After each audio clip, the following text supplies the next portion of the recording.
Good afternoon, ma'am. I'm Joshua Bedlimbao, your student nurse from Our Lady of Fatima University, Pampanga campus. May I know your name, ma'am? I'm Jamarta Yambo. And your age? 23 years old. And your birthday, ma'am? January 7, 2003. Can I see your band on your left wrist? Okay. Since I identify the patient, ma'am, I will transfer you from chair to bed.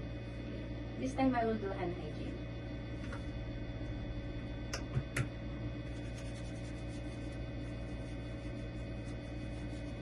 And put on non-sterile gloves.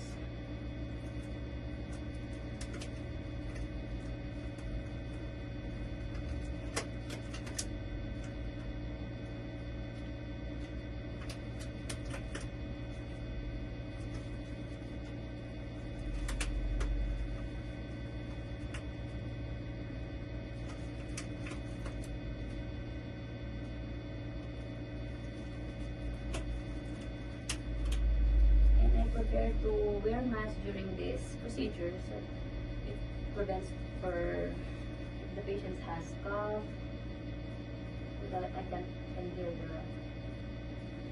bacteria of my microorganisms. Are you ready, ma'am? First, ma'am, hawakan po kayo dito po. Ma'am, okay lang po hawakan ko po yung sa ilong po niya. Put on pressure, and I will count off 3 po, ma'am. Then you'll stand up. Then I will transfer you to the bed. Okay, 1, 2, 3. Okay, thank you so much. Okay, ma'am, I will lie down po.